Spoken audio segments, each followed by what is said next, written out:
करने का अवसर जब मिला था, उस समय न बिहार में नौकरी दी गई, न घर दिया गया, न यहां पे विद्युत कनेक्शन दिए गए, न रसोई गैस के कनेक्शन दिए गए,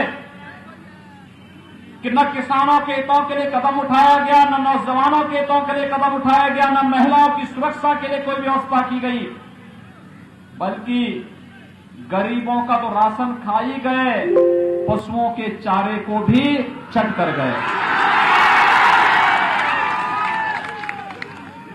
और भाइयों बहनों, चले पशुओं के चारे को ही चट कर जाए तो उन लोगों से क्या उम्मीद करते हैं?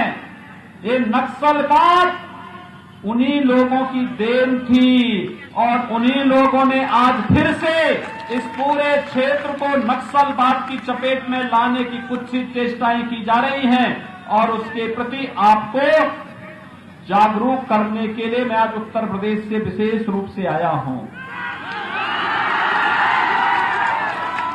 याद करिए, इसी बिहार की धरती पर, इसी बिहार की धरती पर एक ऋषि ने चिंतन किया था और उस कालखंड के सबसे बड़े आतंक का सफाया करने का जो चिंतन किया था, गादी तनय मन चिंता व्यापी, हर बिनु मरहि न निश्चर पापी। इसी बिहार की धरती पर महर्षि विश्वामित्र ने यह संकल्प लिया था और तब अयोध्या के दो राजकुमार भगवान राम और भगवान कृष्ण, भगवान राम और उनके अनुज लक्ष्मण के रूप में आए थे।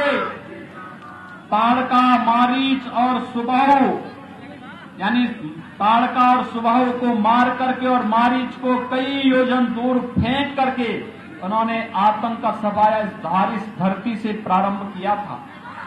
और मैं आप सबसे यही अपील करने के लिए आया हूं, बिहार की धरती तो ज्ञान की धरती है।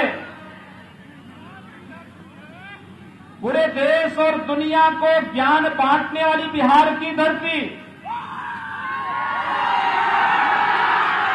नक्सलवाद के लिए यहां कोई जगह नहीं होनी चाहिए, अराजकता के लिए कोई जगह नहीं होनी चाहिए, भ्रष्टाचार के लिए कोई जगह नहीं होनी चाहिए। और यही आह्वान करने के लिए आज मैं आपके बीच में आया हूं कि जिन्हें कांग्रेस हो या राजद,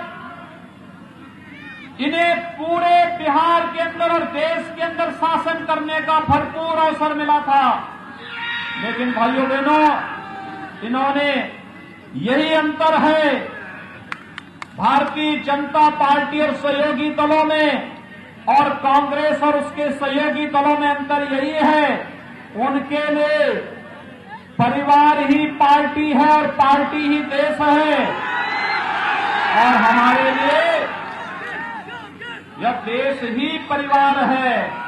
तेरा वैभव अमर रहे मां, हम दिन चार रहे न रहे, यह संकल्प भारतीय जनता पार्टी और सहयोगी दलों का है, लेकिन कांग्रेस और उसके सहयोगी दलों का संकल्प है कि मेरा वैभव अमर रहे मां, तुम दिन चार रहो न रहो। एक नकारात्मक सोच।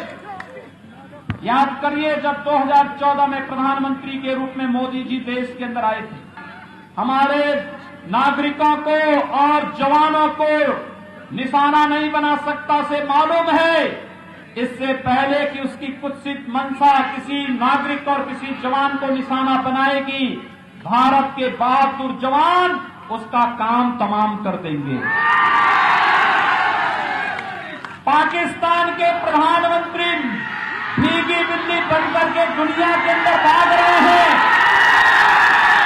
उन्हें इस बात का भय है कि अगर कहीं पाकिस्तान परस्त आतंकवादियों ने भारत के अंदर कहीं कोई जुर्रत की, तो फिर भारत के बहादुर जवान पाकिस्तान के अंदर घुस करके एक नया सर्जिकल स्ट्राइक की घटना का बढ़ाने का कार्य करेंगे। ये है भारत का शौर्य, ये है भारत का पराक्रम। ये कार्य कौन कर रहा है? ये प्रधानमंत्री मोदी जी के नेतृत्व में आज का नया भारत कर रहा है, जिसे प्रधानमंत्री मोदी जी एक भारत श्रेष्ठ भारत कहते हैं। भाइयों बहनों, इस सब के बावजूद कांग्रेस के एक नेता ने अभी हाल ही में पाकिस्तान की तारीफ की। पाकिस्तान क्या भारत का हितैषी है क्या? क्या पाकिस्तान भारत के हित के बारे में सोचेगा क्या? तो फिर कांग्रेस के नेता पाकिस्तान की तारीफ क्यों कर रहे हैं? इनकी नियत और इनकी मंशा को समझिए।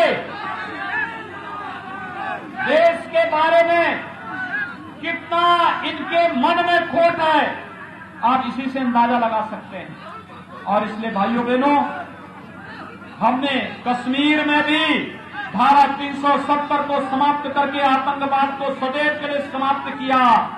और जब मैं लोकसभा चुनाव में बिहार आया था, तब बिहार के लोग पूछते थे कि आप लोग नारा लगाते थे कि रामलला हम आएंगे, मंदिर वहीं बनाएंगे।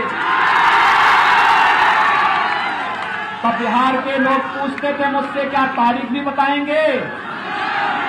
और भाइयों बहनों, अगर कोरोना नहीं होता तो बिहार के हर गांव से कम एक व्यक्ति को तो अयोध्या जरूर बुलाता, जिस दिन अयोध्या में राम मंदिर का शिलान्यास होगा।